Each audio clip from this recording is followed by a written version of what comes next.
오늘 본문 세례 요한이 한 젊은 청년, 자기와 나이대가 비슷해 보이는 한 젊은 청년이 걸어오는 것을 보고 하나님의 계획을 선포합니다. 하나님의 계획을 알아보고 이렇게 얘기를 하는 것입니다. 보라, 세상 죄를 지고 가는 하나님의 어린 양이라. 한 남자가 걸어오고 있는데 그 남자가 하나님의 어린 양, 모든 인류를 위한 대속 제물인 것을 구별해냅니다. 그리고 34절엔 그 청년이 하나님의 아들이라는 고백을 하는 것이죠.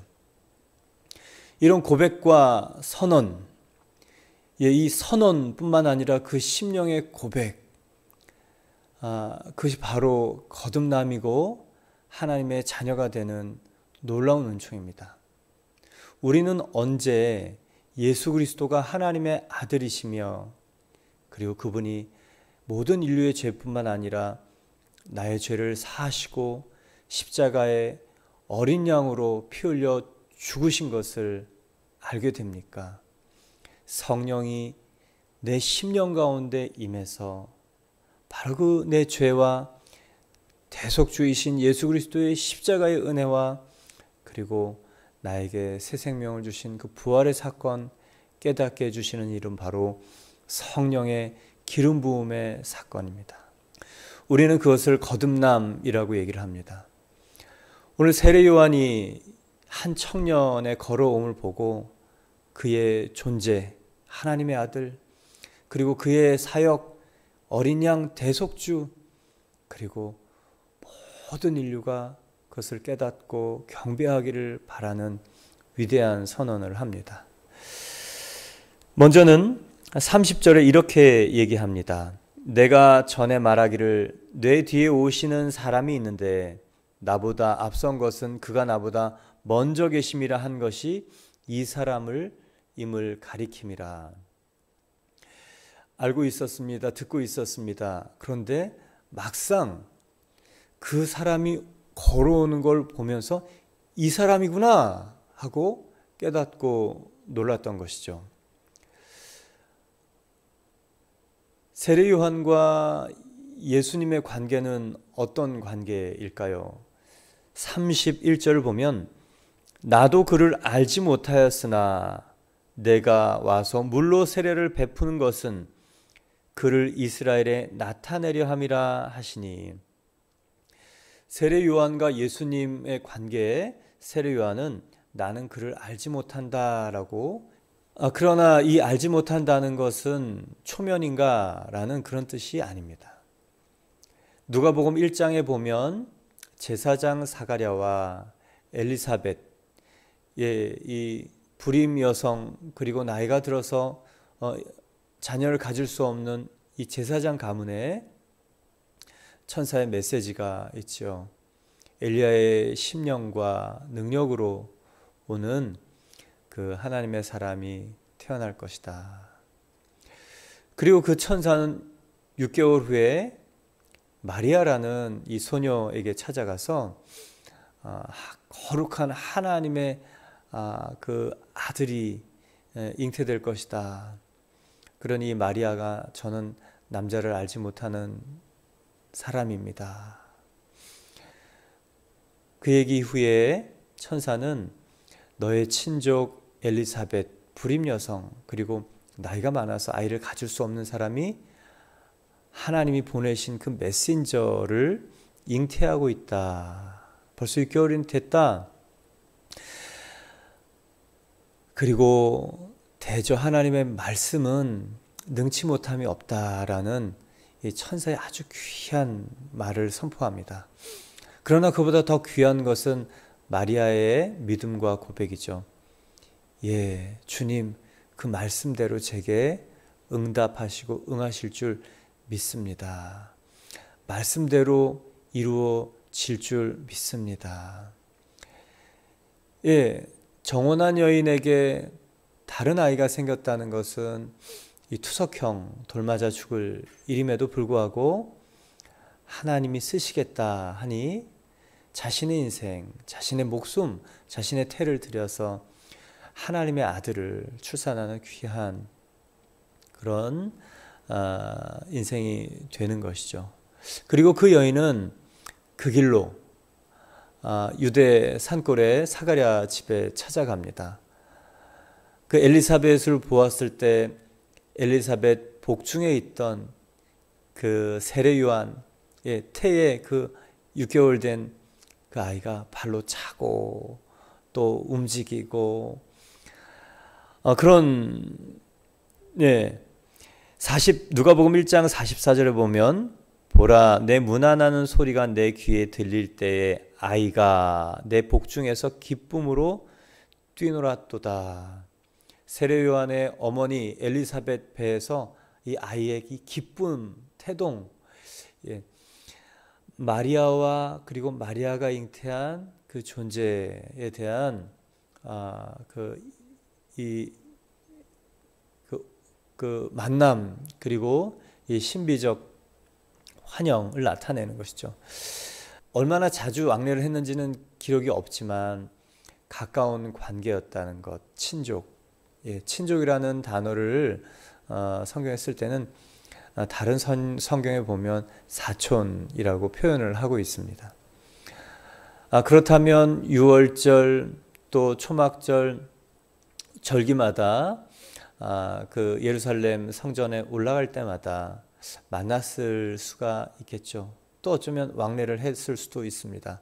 그리고 이 부모의 이 놀라운 출생, 서로 다 아이를 갖게 된 게 이 초자연적인 하나님의 강권적인 일이지 않습니까?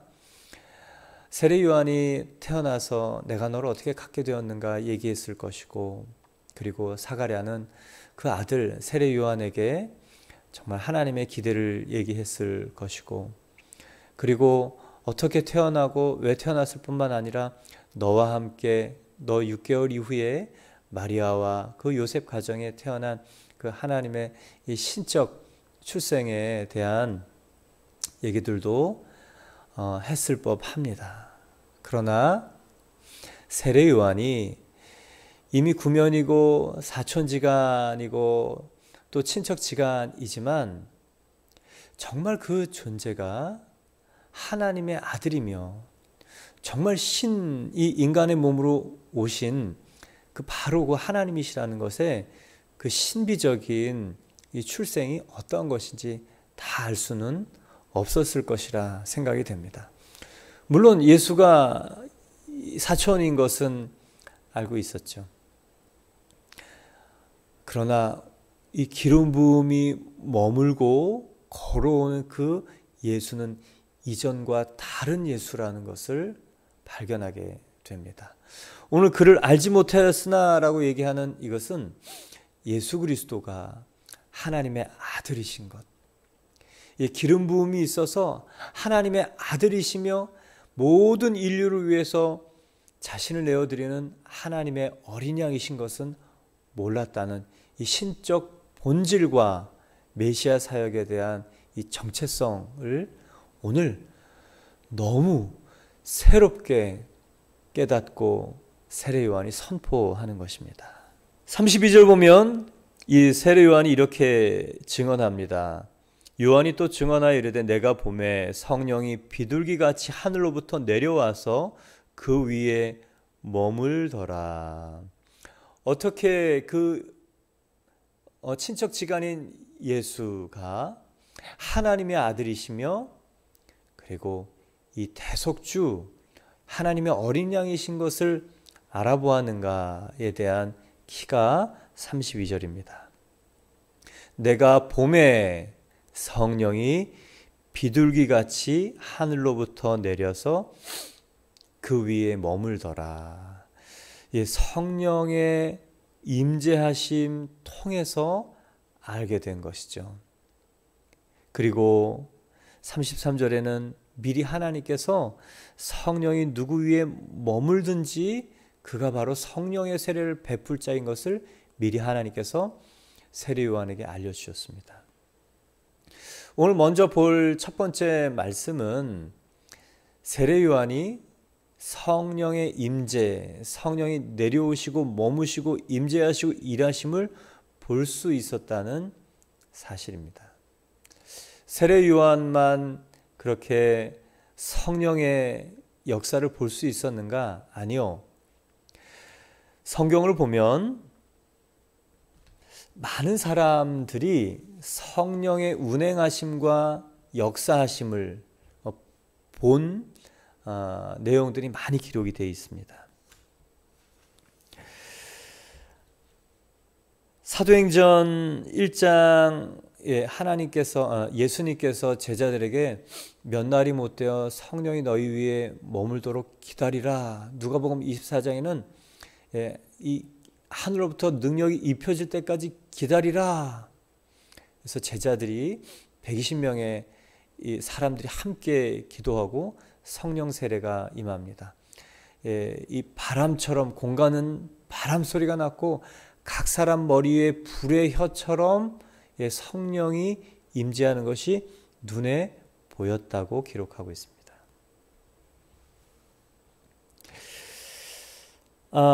여기서 알 수 있는 건 뭐냐면 성령의 기름 부으심, 임재, 역사하심은 한 사람이 어떤 사람이 그리고 누구라도 그렇게 하나님이 영으로 임하셨구나를 지각할 수 있고 인지할 수 있고 눈으로 볼 수 있다는 특징입니다. 예수님에게 성령이 머물러서 세례 요한도 알아봤습니다. 120명 그 머리 위에 불의 혀처럼 갈라지는 성령이 있어서 사람들이 성령이 임한 것을 알았습니다. 저와 여러분 가운데 이 성령의 기름 부으심, 사람이 보고 알 수 있는 기름 부으심, 저와 여러분에게 다른 사람이 당신을 보니 성령의 임재와 또 운행하심과 그리고 역사하심을 볼 수 있습니다 라고 얘기를 할 만한가요? 성령은 임하시면 다른 사람이 구별해낼 수 있을 만큼 알게 되는 것입니다. 말이 변하고 생활의 열매가 변해서 주변 사람들이 달라졌습니다. 당신에 대해서 새로운 기대가 생깁니다. 뭔가 달라지고 있는 것 같아요. 그러면서 시간이 계속 지색되면서 옛 습관이 사라지고 인격이 변화되고 말이 바뀌고 생활이 바뀌는 듯 시간 사용이 바뀌고 나타나는 모습, 일상의 모습이 바뀌면서 달라졌네. 그리고 인격이 변하는 것 같으니 어느 순간에 이 초자연적인 성령의 능력과 역사도 나타나는 것을 보는 것이죠. 저와 여러분 가운데 그런 일이 있기를 축원합니다. 우리 자녀들이 아빠를 보니까 엄마를 보니까 하나님이 살아계신 것 같아. 성령이 임재하시는 정말 이 기대감이 생겨요. 이런 얘기가 있기를 축원합니다. 그것이 성령 받은 사람들에게 나타나는 일이고 또 주변의 사람들이 구별할 수 있는 일이죠. 왜 그렇습니까? 성령은요 하나님의 영이십니다. 물론 보이시지 않지만 인격적이시고 인격이십니다. 그래서 인간의 인격이 성령을 담아내면 성령의 인격, 이 신성의 성품이 나타나게 되고 그리고 하나님의 능력, 이 신성의 능력이 우리를 통해 나타나는 것이 당연하기 때문에 그렇습니다. 그 성령의 임재를 통해서 오늘 세례 요한이 저분이 하나님의 아들이시고 그냥 평소에 알던 관계였는데 정말 새롭게 보이는 역사가 있는 것이죠. 여러분 성령의 역사가 있으면 다른 사람이 우리를 볼 때 새로워 보이고 달라 보이고 기대감이 생기고 그리고 하나님이 보이는 것 그런 일이 있기를 축원합니다.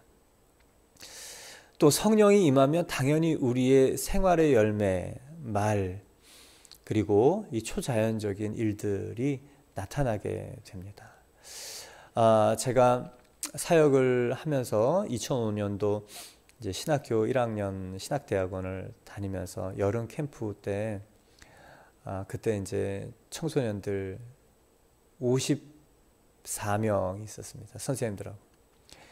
여름 캠프를 하기로 했는데 제가 아는 게 너무 없는 거예요. 전도사가 됐는데 그냥 성령 세례를 받고 하나님이 계시고 나에게 임하신 그 일이 무엇인가 너무도 궁금하고 알고 싶고 갑자기 이 성령 세례와 함께 예수님이 마음에 쑥 들어오면서 지구본도 하나 들어오고 근데 아는 건 없는 거예요. 설명할 수 있는 길이 없는 거예요.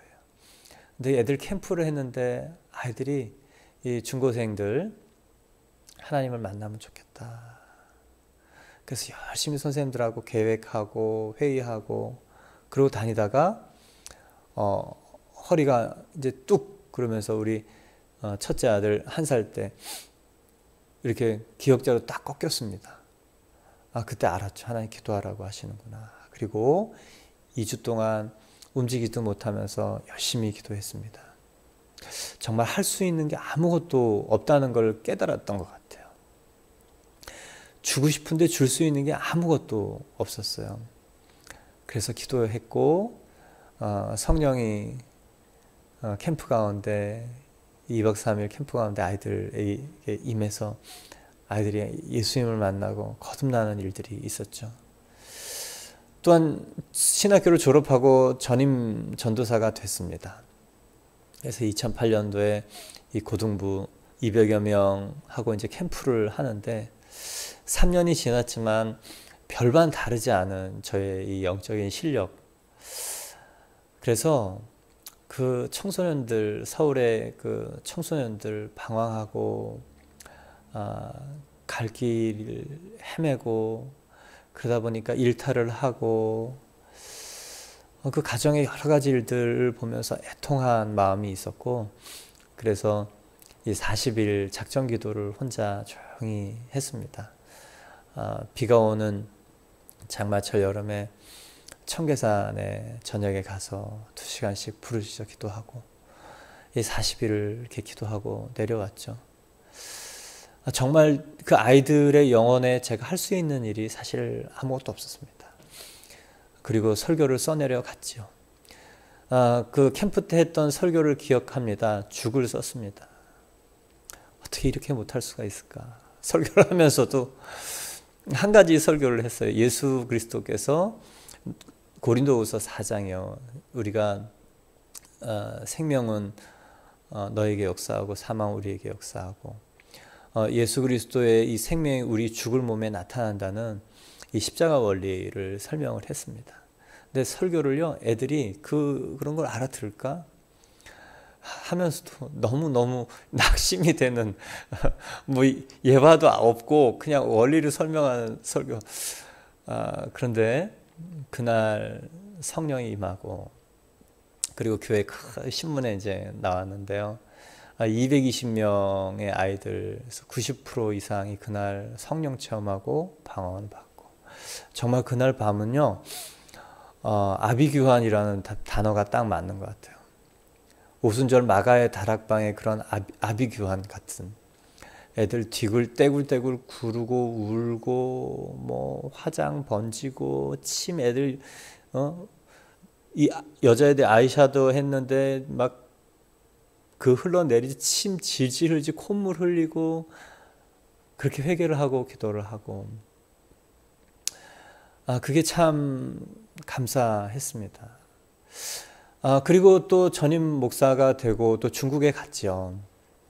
중국에서 이 조선족 우리 동포이지만 소수민족으로 정말 그 사이에서 치여서 살고 한국인과 또 중국인 사이에서 살아야 되기 때문에 여러 가지 어려움들을 겪고 참 마음이 안타까웠고 또 탈북한 사람들 얘기를 들으면 그날 밤은 잠이 안 옵니다. 어떻게 저 사람들을 도울 수 있을까? 밤이 새도록 안절부절 그 압록강을 바라보는 그 아파트 거실을 왔다 갔다 밤새도록. 그래서 새벽에 설교하러 가야 되는데 눈이 쑥 들어가가지고 하나님 어떻게 합니까? 그냥 줄 수 있는 게 없는 그 젊은 목회자의 기도, 그 기도를 했던 것 같아요. 하나님 살려주세요. 하나님 임재해 주세요. 하나님, 저 사람들이 자신의 과거의 여러 가지 그런 상처를 돈으로 해결하려고, 돈을 벌어보려고 죽으림을 다 쓰고 배신을 하고, 그럴 수밖에 없는, 그게 너무 안타깝고 화가 나고, 그런 이 시대적인 또 국가 간의 여러 가지 일들이 너무 화도 나고 괴롭고, 한 사람 인생을 생각하면 도울 수 없는 제가 너무너무 민망하고, 그렇게 기도를 하고 그러면서부터 하나님께서 애통한 마음을 주셨던 것 같고, 이 답답한 마음이 애통한 마음이 되고, 또 하나님께서 그 이후에 여러 가지 일들, 이 기적 같은 일들, 그래서 하나님이 나타나는 일들을 보여주셨던 것 같아요. 그 다음에 성경을 보니까 예수님이 이런 마음이었겠구나. 이사야 61장 말씀을 보면 성령이 내게 임하였으니 가난한 자가 보이고 마음이 상한 자가 보이고 포로된 자가 보이고 사람이 보이는데 도와야 될 사람이 보이는 거죠. 그런데 우리 안에 아무것도 없다는 것을 깨닫고 그 답답한 마음에 기도하게 되었는데, 성령의 기름 부으심은 이 삶의 열매, 그리고 입술의 열매, 그리고 인격의 변화, 또 초자연적인 능력, 물론 이것도 마찬가지지만 저 여러분이 다른 사람 때문에 잠을 못 잘 만큼 자기와 자기 가족과 자기 자식 때문에 신경을 써서 잠이 안 오는 그거 말고요. 다른 사람 인생이 너무너무 안타깝고 답답해서 애통한 마음으로 그냥 눈이 이렇게 그냥 쑥 들어가도록 그런 경험 하시길 축원합니다. 그 마음으로 무릎을 꿇을 때, 기도를 할 때, 그 기름 부으심이, 그 성령의 기름 부으심이 그 애통함 때문에 일하시는 것을 많이 경험하게 되었습니다. 이사야 61장 말씀도 그렇고요. 또 마태복음 4장 23절 예수께서 온 갈릴리를 두루 다니시며 가르치시고 천국 복음을 전파하시고 백성 중에 모든 병과 모든 약한 것을 고치시니라, 이 말씀이 확대되어서 마태복음 9장 35절에 나타납니다. 예수께서 온 도시와 마을로 확대되면서 두루 다니사 그들의 회당에서 가르치시며 천국 복음을 전파하시며 모든 병과 모든 약한 것을 고치신 이유가 36절에 나와요. 무리를 보시고 불쌍히 여기시니 이는 그들이 목자 없는 양같이 고생하여 기신함이라. 불쌍히 여겨지는 마음, 애통한 마음, 답답한 마음, 걱정. 여러분, 다른 사람에 대한 이 답답함이 있길 바랍니다. 애통함이 있길 바랍니다. 그리고 그것 때문에 여러분 정말 우리가 밤에 잠이 안 올 정도로, 그래서 밤에 정말 그 사람 생각이 나서 무릎 꿇어 기도할 수밖에 없는 그런 마음, 그게 기름 부으심이라고 믿습니다. 그게 기름 부으심이고, 그게 하늘 문을 열고 예수께서 기적을 베푸셨던, 말씀을 선포했던, 천국 복음 하나님 나라를 선포하셨던 그 이유가 바로 그 이유예요. 백성 중에 민망함, 불쌍히 여김, 그 애통함, 그게 기적을 만드는 것입니다. 기적은 그 마음에서 생겨나요. 예수님 광야 시험 받고 올라오실 때 누가복음 4장에 보면 성령의 능력을 입어서 오신다 그래요. 광야 시험, 마귀에게 시험 받으러 가실 땐 성령이 충만해서 가십니다. 이끌려서. 근데 그 마귀 시험 이기고 돌아오실 때는 능력이 충만해졌다고 얘기를 하고요. 개역 한글에 보면 성령의 권능으로 돌아오셨다고 해요. 왜 여러분 왜 권능이 생겨진지 아십니까? 그러면서 누가복음 4장부터 이사야 61장에 메시아 선언을 하시면서 공생의 사역 메시아를 쭉 하시는데요. 그 이유가 마귀 시험을 이기고 오시면서 여러분 시험 유혹 갈등을 이기면 권능이 생깁니다. 시험, 유혹, 갈등 뛰어넘으면 영적인 성령의 권능이 우리 안에 생겨나요. 그건 자기 부인으로만 이길 수 있기 때문에, 말씀을 신뢰하는 믿음으로만 이길 수 있기 때문에, 그래서 강력한 성령의 권능이 우리 안에 나타나게 됩니다. 또 하나, 마귀와의 40일 씨름에서 마귀가 세 가지로 예수님을 유혹하죠. 저는 이런 생각을 해봅니다. 예수님이 그 마귀의 시험을 받으면서 많은 사람이 이 덫에 걸려서 넘어가고 있고 인생을 송두리째 빼앗기고 있고 그리고 모든 인생을 빼앗기면서도 그렇게 질질매면서 살아가는 그 모습을 얼마나 안타까워하셨을까. 예수님의 광야 40일 시험받는 시간은 예수님이 정말 의분의 시간이었을 것이고 그리고 예수님이 중보기도한 간절한 기도의 시간이었을 거라 생각이 됩니다. 그 마음이 시험을 이기게 하고 그 긍휼함과 애통함이 이 마귀의 일에 사로잡혀서 그냥 인생을 그렇게 살고 끝내버리는 사람에 대한 안타까움이 결국은 예수 그리스도의 사역의 능력을 가져오게 하는 그 마음이 되었을 것이라고 생각하고 그렇게 믿습니다. 오늘 세례 요한이 성령이 임해서 예수 그리스도를 알아본 것처럼 저와 여러분에게 이 성령의 증거들이 있기를 축원합니다. 우리가 누구나 자기 자식 때문에 자기 가족 때문에는 다 애통해요. 이제 그거는 좀 떠나세요. 나하고 피 섞이지 않은 사람 때문에 정말 밥이 안 넘어가는 일 있길 바랍니다. 그래서 무릎 꿇고 기도할 때 그 마음이 기적을 만든다고 믿습니다. 예수 그리스도의 마음을 품는 건 사람을 볼 때에 대한 마음, 기대감, 그리고 답답함, 애통함, 또 소망, 그 마음이 있어야 하나님의 마음 또한 우리가 강렬하게 품게 되는 줄 믿습니다.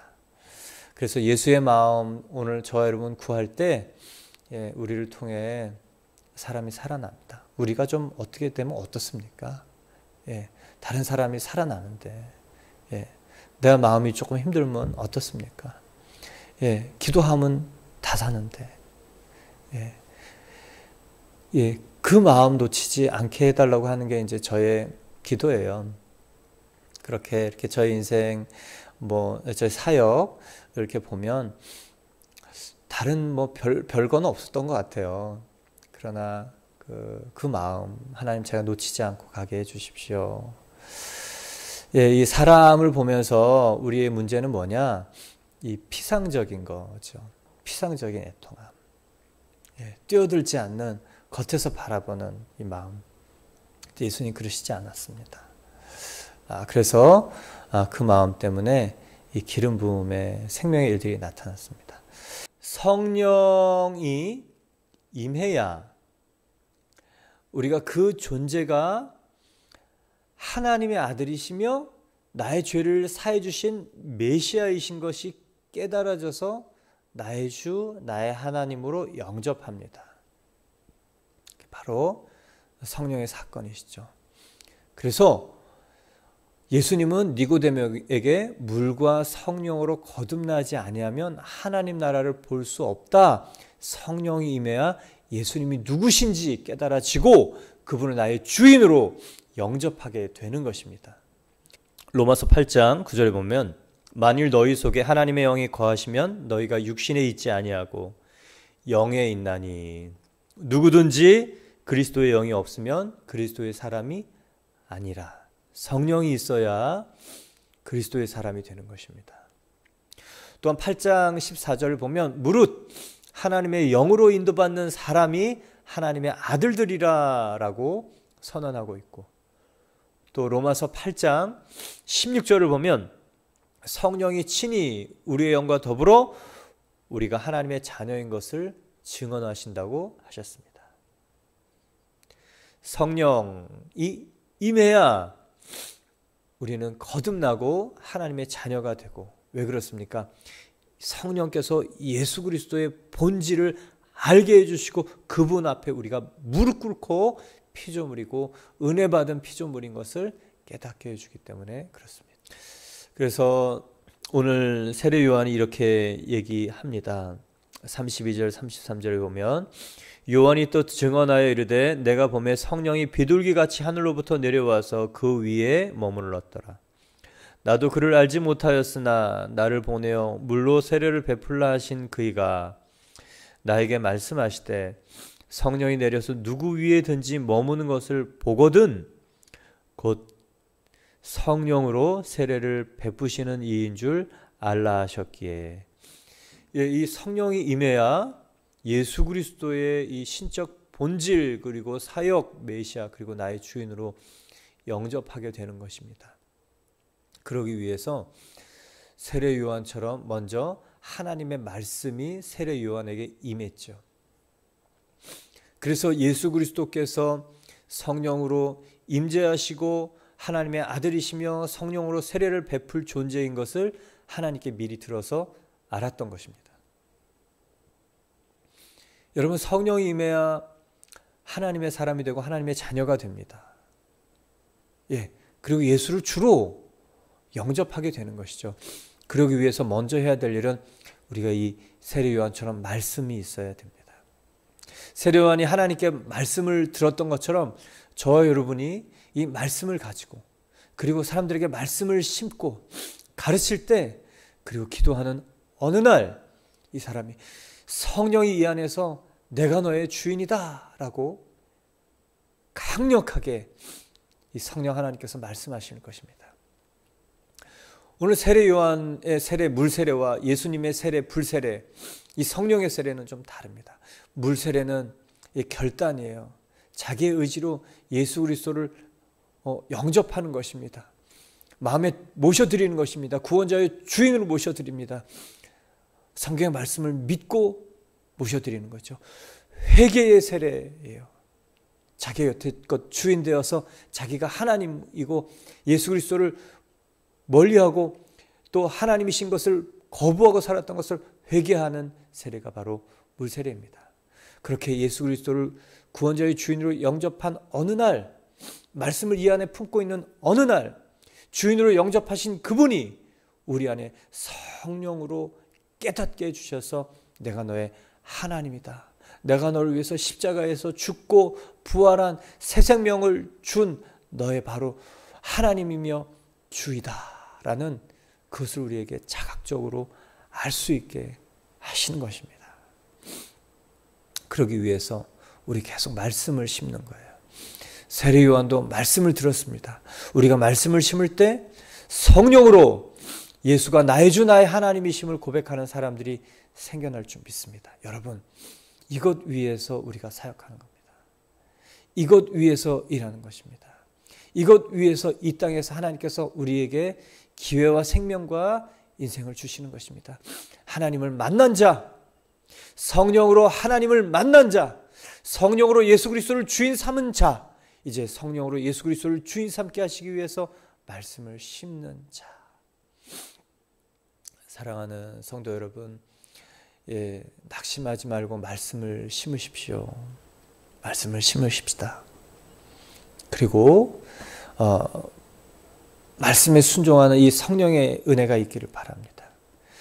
그리고 이 성령에 순종하다 보면 나의 삶이 변화되는 것을 감지되고 또 열매가 다른 것을 다른 사람들이 말하게 되고 더욱 힘써 하나님의 영광에 우리를 드리는 저와 여러분 되기를 바랍니다. 또한 이 애통함, 다른 영혼을 품고 닭이 알을 품는 것처럼 오로지 알을 잉태하기 위해서 앉아있는 것처럼 정말 생명이 잉태되어서 정말 피어나는 것을 위해서 저 여러분이 마음을 쓰는 그런 사람 되기를 바랍니다. 오늘 세례 요한의 위대한 선언, 보라, 세상 죄를 지고 가시는 하나님의 어린 양이다. 그리고 34절에 그 어린 양이 누구인가를 분명하게 선포합니다. 내가 보고 그가 하나님의 아들이심을 증언하였노라. 성령이 임하면 예수가 하나님의 아들, 하나님의 아들, 신적 본질, 그냥 무릎이 턱 꿇어지는 이 성령의 역사, 저 여러분이 그 생명의 통로 될 줄 믿습니다. 함께 기도드리겠습니다.